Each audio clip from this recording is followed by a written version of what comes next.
बिस्मिल्लाहिर्रहमानिर्रहीम। अस्सलाम वालेकुम दोस्तों, आज है 9 मार्च 2026। इस्लामाबाद टमाटर मंडी। टमाटर के रेट में रात के वक्त जो बोली होती है उस टाइम तेज़ी आई है। दिन के टाइम इतनी खास तेज़ी नहीं आई है। दिन के टाइम भी तेज़ी आएगी अगर मुसलसल रात के टाइम यूँ तेज़ी रही तो, और इसके इम्कान भी है कि ये तेज़ी रहेगी।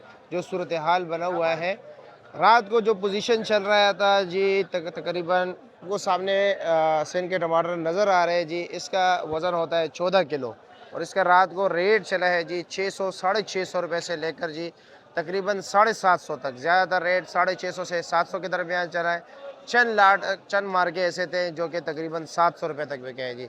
इसी तरह अगर हम लसबेले के टमाटर की बात करें तो लसबेले के टमाटर 700 रुपये से लेकर 800 रुपये तक, जिसका वज़न तकरीबन 17-18 किलो होता है जी। और इस वक्त जो पोजीशन है टमाटर के दड़ी का, वो वही बरकरार है, यानी कि 50 और 60 रुपये फ़ी किलो।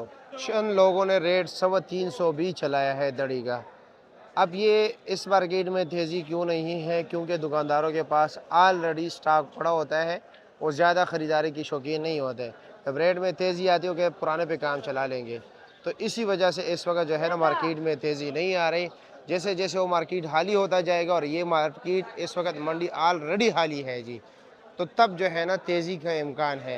ये जो है ना मैं अपने तजुर्बे की बुनियाद पे बात कर रहा हूँ, और ऐसा ही होता है हर साल। जब ईद के दिन करीब आते हैं जी, माल कम होना शुरू हो जाता है, डिमांड बढ़ना शुरू हो जाता है जी। और रेट जो है ना, अब देखो डिमांड आगे नहीं है तो इसी वजह से यहाँ पर रेट नहीं बढ़ रहा, यानी कि दुकानदारों के पास ऑलरेडी माल पड़ा हुआ है, लेकिन पीछे से माल कम आ रहा है जी। जैसे जैसे उनके पास माल ख़त्म हो जाएगा और लाजमी ईद की छुट्टी के लिए भी लोग स्टॉक लगाएंगे, तब जो है ना तेज़ी का इम्कान है जी।